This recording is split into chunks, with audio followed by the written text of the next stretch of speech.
La Villa Agra est née d'un accord intergouvernemental entre la France et l'Arabie Saoudite qui a été signé en 2021. Le but, c'est de créer une villa dans le réseau français mondial des villas dans le monde, avec l'importance de la création d'une scène artistique ici à Alula. On est honorés et ravis d'avoir l'Opéra de Paris en tant que partenaire. Et c'est la première fois que l'Opéra de Paris se trouve ici en Arabie Saoudite. Et on est ravis que ce soit les villas qui soient le premier à l'accueillir.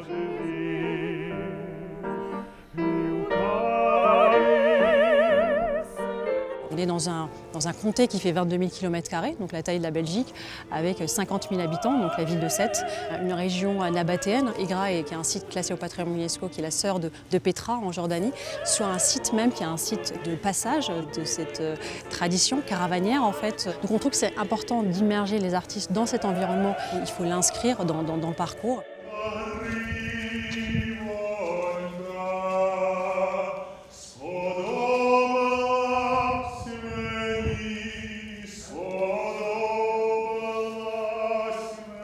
Ça avait du sens pour l'Opéra de Paris aussi de venir ici dans ce lieu à Alula, dans ce lieu absolument magnifique, et de contribuer à la naissance d'un beau projet de coopération culturelle entre la France et l'Arabie Saoudite, entre deux traditions très différentes, mais où finalement l'art se rejoint pour contribuer au développement de la beauté et des arts.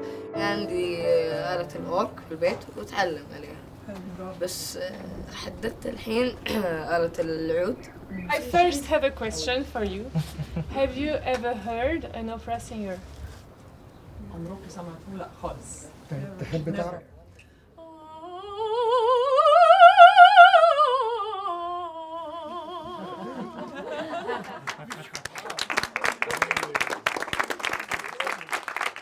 Je ne souhaite pas que ça soit événementiel, mais qu'il y a une vraie, qu'on sème des graines au sein d'Alula pour provoquer en fait des inspirations et des vocations en fait pour la population locale.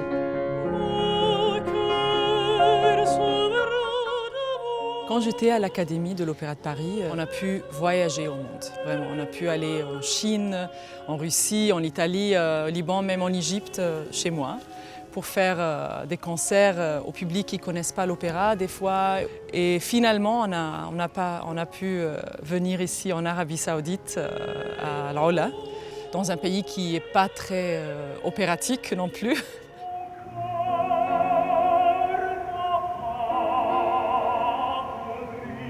C'est ce que je voulais toujours faire, d'être ambassadeur de culture. Parce que je viens d'une autre culture, c'est une culture chinoise. Et bien sûr, c'est un long chemin, c'est un long parcours qui m'amène jusqu'ici. Mon rêve, c'est d'être transmetteur de culture, transmetteur d'émotions au public qui n'ont peut-être jamais écouté un opéra. C'est très touchant d'être ici et de chanter pour les autres. Une sensibilité pour l'échange culturel, pour faire un pont entre deux cultures. Je pense que c'est ça la mission de l'Opéra de Paris aussi.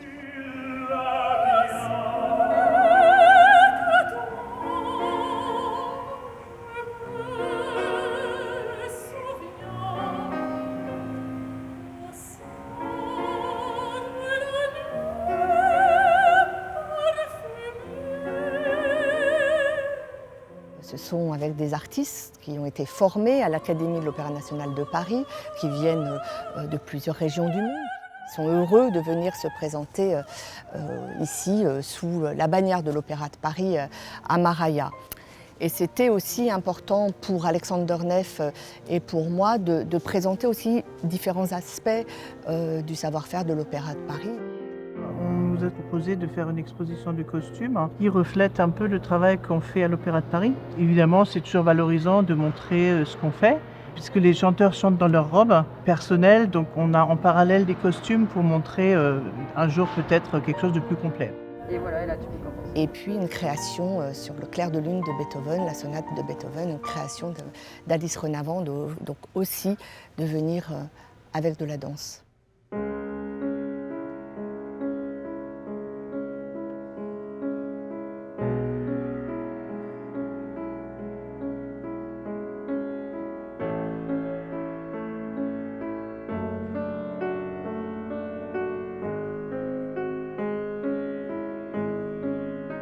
suis venue avec un solo contemporain. Je me suis sentie quand même vraiment la responsabilité et déjà de représenter l'Opéra de Paris et aussi de montrer une certaine forme de danse assez libre, contemporaine. J'ai vraiment senti de la part de tous que c'était un premier pas très important qui s'était fait entre nos cultures et grâce à l'art. Et c'est quand même pour ça qu'aussi on fait ça. Le fond de salle n'est pas un mur noir, mais en fait est un grand miroir qui donne sur les montagnes éclairées de nuit. Donc déjà c'est une inspiration tout à fait particulière. Et d'ailleurs, je ne sais pas comment vous l'avez vécu, mais ça se passe évidemment entre nous et le public, mais aussi énormément avec l'extérieur. Il y a une espèce d'énergie qui nous vient comme ça du désert. On est ravis de pouvoir accueillir ici dans Mariec ce plus grand bâtiment miroir au monde. On est en face des montagnes d'Alula, c'est formation géologique, donc l'interprétation musicale est vraiment en lien avec le lieu.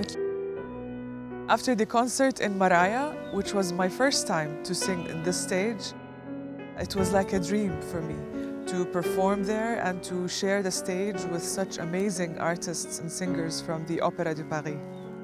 Dans le cadre des missions de l'Opéra de Paris, vous nous avez proposé d'accueillir pour de la transmission, une transmission de savoir-faire, Saoussane Al-Baïti, qui est une jeune soprano saoudienne qui est en train de se former au Conservatoire de Milan. Donc voilà, on a été heureux de l'intégrer à l'équipe. Et c'est un peu aussi le rôle de la Villa Aigra, c'est de créer un dialogue entre des artistes français et des artistes saoudiens. Mais au-delà, l'objectif est de créer un dialogue entre des artistes francophones et des artistes arabophones.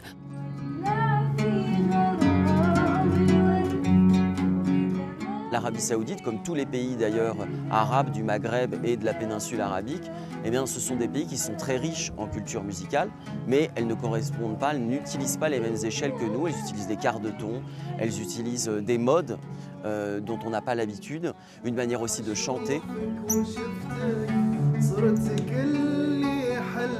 Et tout d'un coup, on va rencontrer un autre système musical. Et ça, évidemment, c'est toujours extrêmement enrichissant de se décentrer en tant que musicien français et de savoir aussi que dans le monde, bien avant Bach, Beethoven et Mozart, ont existé des musiques d'une très grande richesse et qui utilisent des modes, des systèmes de fonctionnement très différents. La culture et l'art sont des choses qui... C'est une langue qui est accessible à tous et à toutes. On n'est pas obligé de parler la même langue dans le quotidien pour comprendre l'un l'autre. Et c'est ça qui rend nos métiers magiques.